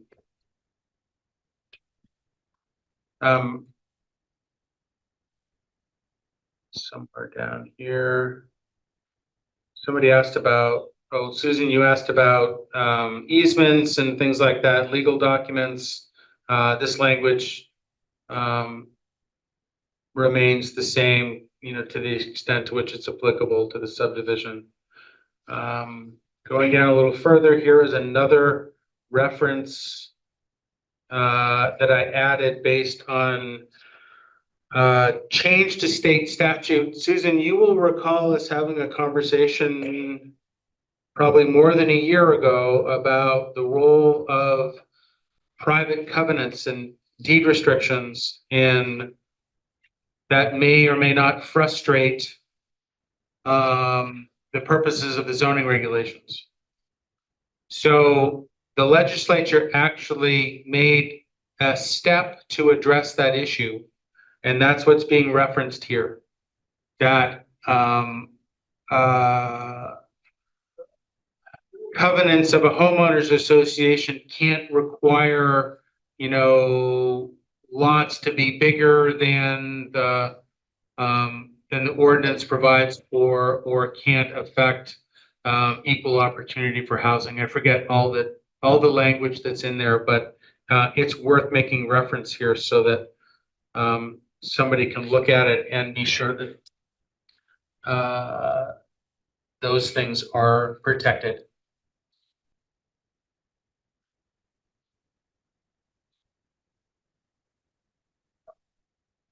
So again, I'm going to keep going here. A lot of this stuff is stuff regarding landscaping doesn't need to be here. It's already repeated in the site plan review standards under landscaping. Plan unit development. David? Yeah. Since you brought up HOAs, is there a place where it's sort of specifically clear what? Chuck has raised an issue about HOAs having regulations that are inconsistent with the town plan Mm-hmm. goals. So that's what this section of statute is. I say making an attempt, or at least a minor step, to get at. It's not all encompassing of all the different ways that a homeowners association requirements may kind of disrupt or interfere with the objectives of a town plan or the purpose, the intent behind the zoning ordinance. But there are some specific things that the statute was changed to be sure that there is protection for. So in our zoning, we just referenced that statute. Yeah. Yeah. Is that, again, going back to making this easier for people to use, is that the best way to do that? Again, because it's something that's in statute that is subject to change particularly by some completely different mechanism that you don't have any control over, it's better to just reference it. Is it possible we would want to be more, rigid isn't the right word, but proactive than the statute? Certainly, you could have some more detailed information that you provide to applicants going through the process, that they understand that there are limitations on what the homeowners association bylaws can require or not. And you could, then provide that specific information. But, so this is assuming that the DRB is familiar with that statute. Or the zoning administrator, yes, that, or whoever's reviewing those legal documents is making sure that those requirements of the ordinance are being satisfied. Do you have confidence in that?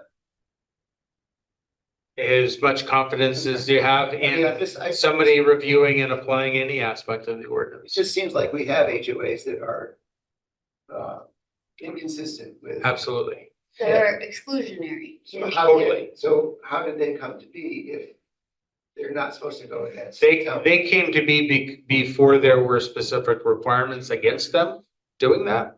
So maybe the For the most question part. is, David, do we have the, I don't know, this question, do we have the authority as a town, whether it's us as the planning commission or through the zoning or whatever, do we have the authority to change the rules in Jericho so that it aligns, so the rules for the HOAs align with the intent of the town planner? Do we not have that authority?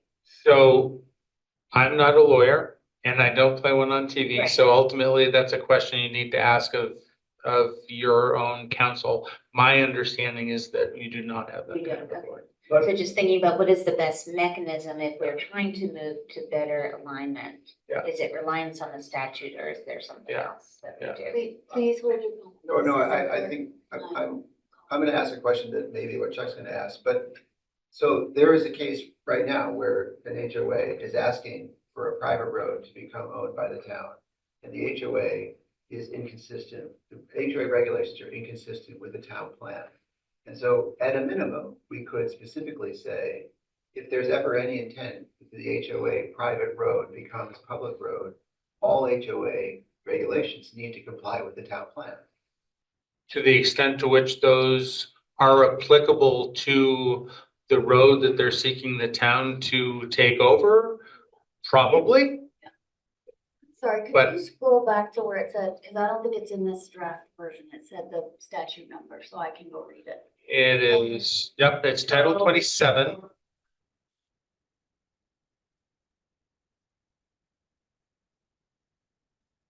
In answer to your question, the HOA can amend their bylaws anytime by voting. Title 27, 545. Hey, you should, or must. I know, like, stop. To allow. Sorry, That's what I'm saying. it was Yeah, but they need a 10, 12, majority 8, 4, or 4. potentially Yeah, but then, 100% of the members vote for it. You just passed it. yeah, I know, He's got a ghost scrolling I- problem.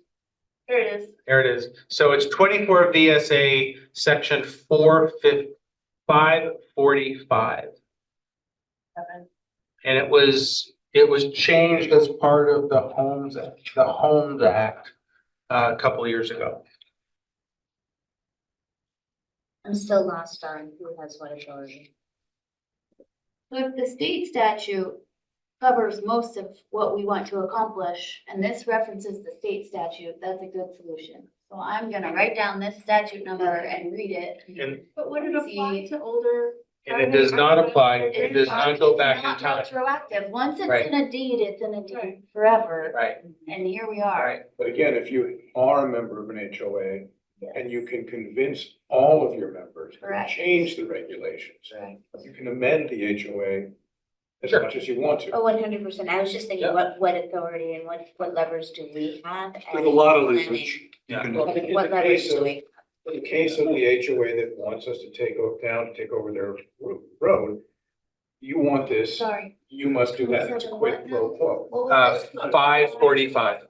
No, it's not. It's Thank you. I think maybe 10 years at the most. So that's a good conversation for you to have with the select board and particularly with the town's attorney about what do you think you can do? How far can you go? That's kind of well beyond my area of expertise. I just included that because I knew that had been added, so it seemed like an appropriate thing to. And I'm just asking because I don't understand if it's something that we can do in this zoning update or it's not something. Well, we can can at least add that to the zoning update, so that's progress. Okay, a quick time check for everyone. The plan and the agenda was to end this conversation at 8:40. We are not yet through section 11 and not to section 13. Just to let you know where we are and we can decide what we want to do. What else is on the agenda? In Public comment related to the drafted amendments, which is very important, and then wrap up the planning for next session and executive session if needed. So I think we could realistically go 10 more minutes. If everyone's okay with rolling the dice on that? I agree. So I think you can get through, other than the changes that I highlighted in section 11, I don't know that there was a lot of tinkering. I think that the most important change in the PUD section, David, was what you highlighted around density. Yeah, and- that's where I'm going right now, actually. Okay. Yeah, that might be a good one to go. Yeah. So section. Stop moving. It only does it when my computer's not hooked up to my monitors and stuff at home. It's like, stop doing that. So you recall that the PUD process allows for flexibility in the arrangement of lots and buildings that is different than what the underlying zoning would otherwise provide for. Particularly it is allowing you to cluster those lots in this one part of the site in order to preserve other sections. So in understanding how many lots can you create, you have to begin with, if you weren't doing this, going through the PUD process, how many lots could you create conventionally? So this section describes that. So number of lots, you see they're highlighted in red.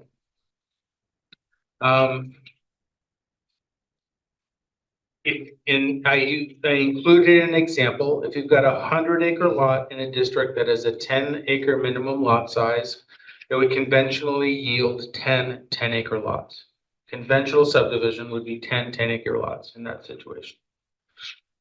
The current ordinance goes on to then say less 25% to account for topography, soils, dimensional and frontage requirements, rivers, streams, and wetlands, and other site restraints and overlays. So you have to say, okay, I've got a 100-acre lot. I've got to automatically take 25% off of that. So now I've got a 75-acre lot with a 10-acre minimum lot size. So I can only have 7 lots, not 10. So I'm losing 3 lots out of that. That's, in my experience, I've not seen that kind of deduction for somebody going through the PUD process. They're not going to develop those wetlands, those steep soils, those agricultural soils, those, rivers and streams, but they get credit for the acreage that they have as in total, or they should get credit for that. And then you use the flexibility of the PUD says that instead of over here, we're going to put them all over here at a smaller lot size. Good. So that's what I'm proposing is just remove that deduction. The next section then talks about density and begins to confuse lots and density in units, which often happens when you have some sort of a density calculation. And what I'm proposing is to simply clean that up to understand that, okay, in the zoning district that this PUD is being proposed, you can have single family house, you can have a duplex, you can have whatever you can have, whatever that district says. So if it's a single unit or a duplex on 10 10-acre lots, then that's a total of 20 units because every duplex is 2 units on a lot. So you have a total of 20 units. If it allows for 3 and 4 unit housing in that, then you could have 40 units, whatever the maximum is. That's just the total number of lots you could have on that site, then clustered over here. But keep that very simple as to what does the use table say you can build here? And what does the dimensional table say for in terms of a minimum lot size in this district?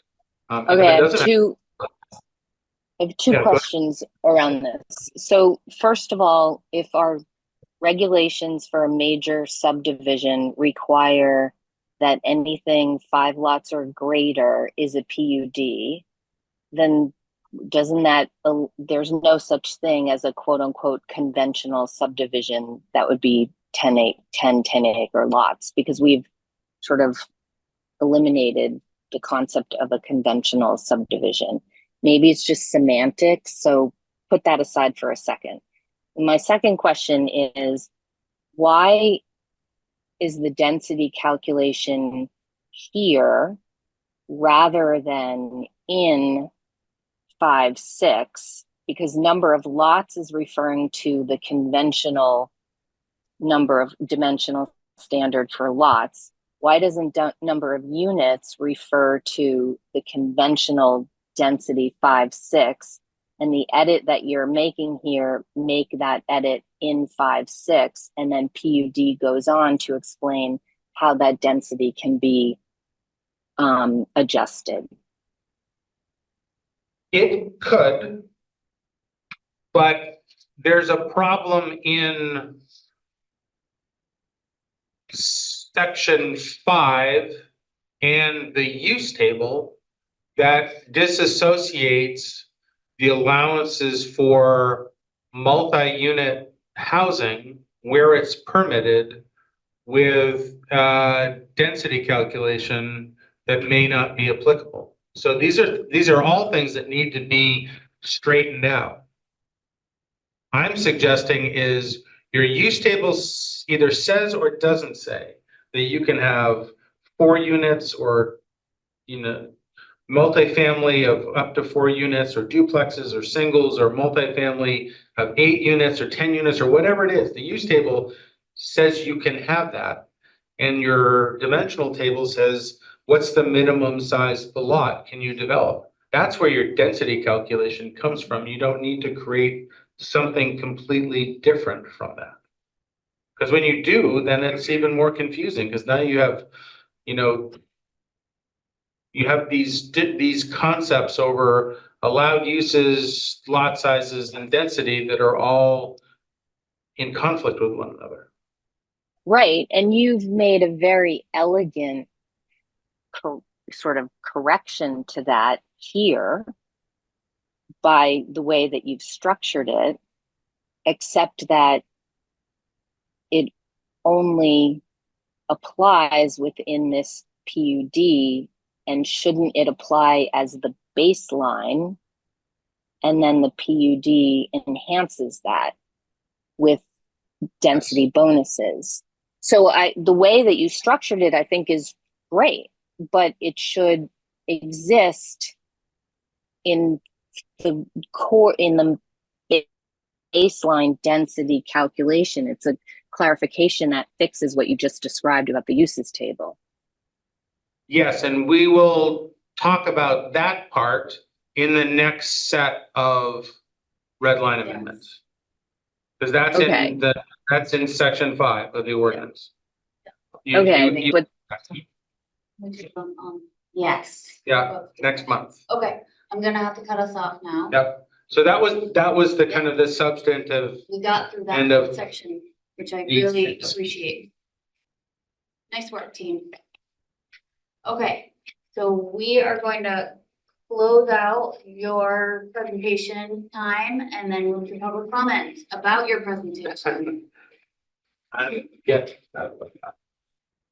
Please step forward to speak into the mic so that the comments are recorded. Chuck Lacy, Jericho Center. I really appreciate the handout. Someone went, to a great deal of trouble to do them. I find them really hard to read and I can't, the print is really small. I'm looking over David's shoulder at the digital version with the red and all that. It would be, can you make that available? Online? Yeah. Okay. I was clarifying what you were asking. Yeah, that would be great. Is the one and a big draft marked across. And I think at some point, somebody talked about being able to have sort of red line version and then kind of what the final version is. It'd be really great to be able to look at that side by side. Your comments about the aesthetic stuff really resonated with me. Your policy, the town's policy is to contain new housing for people with modest incomes in a very small area, and that's the aesthetic area that you're talking about. If there are any aesthetic requirements there, they should apply to the entire town, not just to the place where you're anticipating people with modest incomes are going to live. So in terms of where the gutter goes, and what the roof looks like, and any of that stuff should apply to all buildings in town, not just to this particular area. Thanks. Thank you, Chuck. Jim Carroll from Hilton Jericho Center. I'm sort of disappointed that we've gotten so far when David had brought up these folks at the very beginning that there was an opportunity to simplify and improve the quality and quantity of housing in Jericho by not forcing every building onto a lot. He brought it up, he said it, I listened to it, and it appears as though it's been completely ignored. If I have 100 acres of land and I can put 10 houses on there, there's no reason for me to subdivide. It's an incredible tax. And if the people accept the deeds as drafted by the attorneys, why does the town think that they should be entering into what it is between the property owners themselves? Jericho can't handle the 284 pages that it has already. We've got a close to 20% property tax increase. We can't seem to keep staff in position long enough for them to understand what their job is. And if you make this stuff more and more complicated, it is in fact de facto discrimination and a taking of the property that is owned by the citizens. That's what the law says. And this should be simplified. You got artificial intelligence, you've got all this computer horsepower. It shouldn't be being used to make it harder for people to live here, which is exactly what it's doing. And I don't see the simplification coming through, and I don't see the immediate action.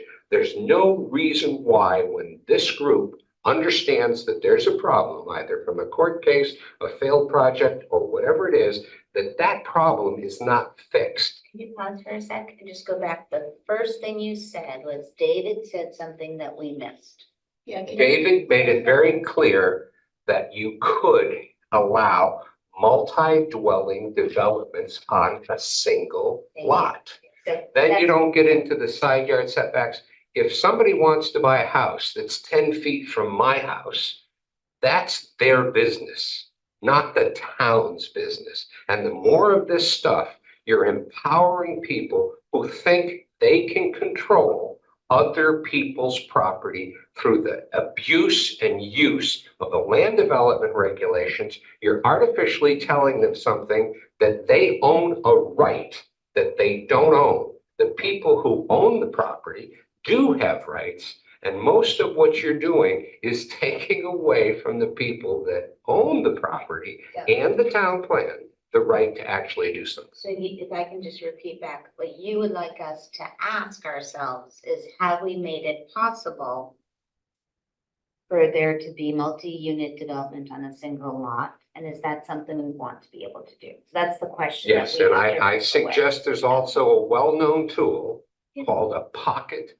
development, where you in effect take all the attributes, practical attributes as compared to discriminatory attributes of a PUD, and you allow the people who understand the topography, they understand the infrastructure, they understand how the community can actually join together and use the property collaboratively and collegially. And that's put in a disclosure document, so everybody who comes to the table to look at that property understands, hey, you don't shoot guns at 6 o'clock at night on this property. Trying to put all that stuff into a governance document is close to impossible. So people are retreating into communities that don't operate the way Jericho is, so that they can be around people that really want to get along with one another. So I've said it in multiple meetings, and I see us heading into more critical complexity that has inhibited and prevented the economic development of Jericho, and now it's hit acute phase. The property costs are up 78%. Interest is up 125%. And it's 28% of any development just for the bureaucracy. And that doesn't count what the Agency of Natural Resources is doing, the federal government is doing. This should be simple, easy, straightforward, and intelligible. Do you honestly think a public hearing, you guys are struggling, do you think a public hearing on this subject is actually a public hearing? I don't think so. I think this is, it's contrary to fundamental democracy, where a small group of people with a consultant are drafting 200, 300 pages of unintelligible stuff that works against the direction that this whole group has from the select board. Let's get some housing built. And I can assure you, well, I shouldn't say that, but those of us who actually do this know a lot more about how to do it and how to get it done well. But most of that has to do with how we deal with stormwater, how we get the utilities to the property. And when you skate into the architectural standards, you've now gone into one of the most complex subjects. And just, if you think, go down to Burlington and watch that group of people try to tell everybody else what they want their house to look like. That's the area that you're skating into when you get into architectural stuff. That even though we've got a fully qualified architect in the group, but I think this particular architect, as I recall, actually had some comments about a building that was considered a little bit nouveau, and that might not please everybody in town. Anyway, I really hope that we can make this really simple and somehow come up with a way to make it easy. My children, I own almost 150 acres in Jericho, and I know what I'm doing. My children don't even want to live here because of all this stuff. Thank you, Jim. Okay, that concludes the public comment section, unless there's anybody online. Sorry, do you have any hands raised? Online? No, okay. Wrap up and planning for next meeting. So our next meeting, two meetings are August 20th and September 3rd. Susan, do you still want me to post the milestones thing? Yes, please. Yes. So, although Linda emailed me that there were some further changes to this schedule, David, but I think one of them was to add a meeting on September 10th. And is that because, so everything in pink are meetings with David. And my understanding, David, is that you were not available for the 17th. And that's why we were going to meet on instead on the 10th, or because we thought we needed more time. So your normal meeting, as I understand it, would be September 3rd. Would be your first meeting in September, the first Tuesday of September. Right. I'm not available on the 3rd, but I could be available on the 10th. And I wanted to be here to present the changes like I did tonight, and then you could have a follow-on meeting at your next meeting on the 17th to discuss it in any further detail that you wanted. Okay. And so Sorry, so I guess that's the question to us is, are we available on the 10th to have This an room is- extra meeting in September? September 10th will be Affordable Housing Committee in this room. Hmm.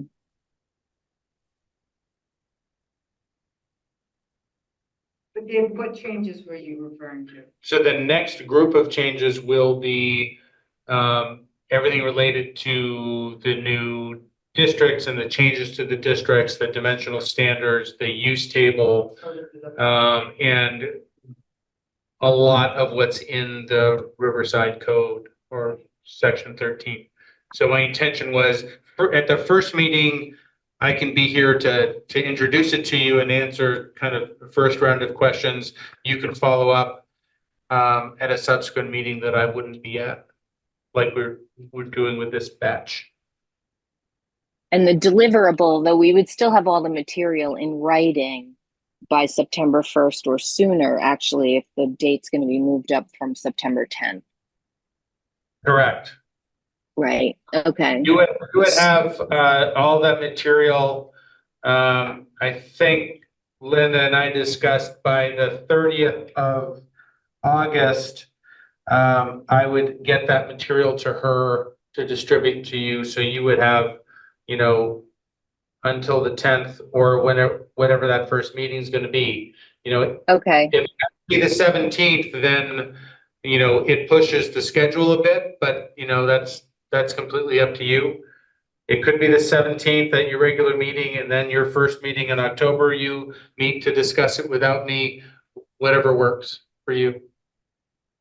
Okay. So maybe offline, I could figure this out with the PC and with Chris Flynn, and your schedule, David, also, that if we can't meet on the 10th, if we could find another date where we could meet. Correct. If it's But that week, you know, I'm going to be really pressed for time to meet anytime other than the 10th. Or let's okay, say and the 10th or any other time that week.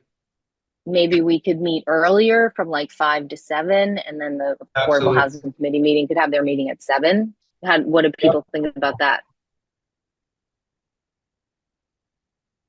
I'm totally available for that. Okay, and then, but the remaining dates that are here, so if we would have another meeting to discuss what we discussed tonight, and then we'll deliver feedback to you in some sort of format. And then we'll have the meeting with you early September and then a second meeting. So September 17th would not be with you.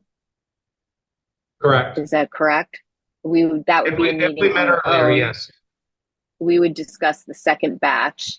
And then the full red line would be delivered to us October 11th, which I had asked Linda if we could be sooner because that was only gave sort of 3 to 4 days for us then to have the hearing and warn that draft. And she said that that was unlikely, but that we would have been able, it's just combining everything together that we would have already seen starting now. Yeah, And then what we would be, what I would be looking Yeah. for is that after you say you as a commission meet again on the 17th to discuss amongst yourselves, if I could get any comments from you back, by say the 27th, I would need a couple of weeks to turn it around. And that would of course depend on, how many comments that I need to kind of organize and filter through. If it's very little, then I can turn around really quickly. If it's a lot, then it's going to take me a lot more time. So I would figure 2 weeks would give me a buffer to ensure that I had enough time, depending on what you were giving me. okay. And then we're hoping that we could be holding a public hearing November 5th. And then if you scroll up or down, whichever, Sabina, then we would be passing this as a recommendation to the select board in November. And they would potentially be holding a hearing in December.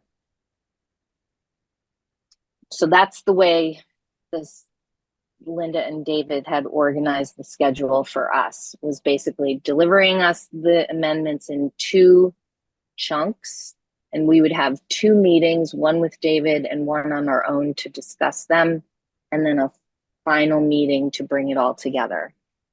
November I think- 5th is the election? That is the election day. That's kind of a big day. I think people might be a little stressed out. I'll be a little stressed out. We've had planning commission meetings on election day before. Oh, but this is a public hearing. Yeah, you're right. I completely didn't think of that. Okay, so I guess Okay. we'll be, Yeah. Yeah. so we'll have to tweak the schedule. I agree that that would not be a good day. Totally up to you. All right, so that means our next 2 meetings are on our own without you, David. Well, your next meeting is, for sure, Yep, on the 20th. right. And not on September 3rd. And then I'm not available on the 3rd. So the question would be if you reschedule that meeting for sometime on the 10th. Or Was that- held our meeting on the Yes. 3rd and, yep, okay. Or if you held your meeting on the 3rd, did something else or whatever. Hopefully I will have had your comments though, by the 30th. So I have time to begin absorbing that. Okay. All right, are there any other agenda items that that planning commission people want me to be aware of as I start working with Chris Flynn on fleshing out these meetings and agendas? Well, I think we talked about earlier, the figuring out whether we're gonna do any kind of work session, just to bring us back to the beginning. Yep, okay, yep, Just given our time, like how much time we have to devote to this project in balance with the time to have conversations with the select board and prep for any kind of capital or budget planning. I think Yep. if we need to have the collection of us together, just figuring out how to balance that is my only question. yep, okay. We could conceivably have that September 24th, which is the 4th Tuesday of the month, when I don't believe there's anybody else in this room. that might be a neutral ground, but that means we're, Right. Yeah, so I'll Freedom of- I know you're chatting up to Chris about all sorts of scheduling things, so just, it's a kind of a Tetris that you're working with right Yeah. Okay. Thank you. but to your point, I believe the sooner we have that joint session, the better. now. Oh, yeah, I think it will smooth a lot of the other things. Yep. And, yeah, it'll be really helpful for us. And can I just ask the question? I mean, we default to Tuesday nights, but I'm looking around. Are those golden or are they just habitual for us? Well, it's also about this It's room. about the It's room about being the It's really available, about the yeah, room. yeah. Okay.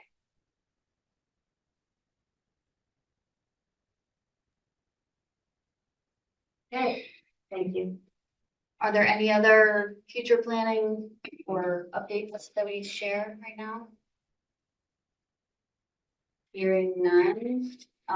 Next topic, executive session. Does anyone feel that we need an executive session? I feel that I need an executive session, so I'd like to propose an executive session. Okay. So that's how it goes. Do you need a second? Yes. Second. I'll second, okay. All those in favor? Aye. Thank you. Okay, we will now move to executive session.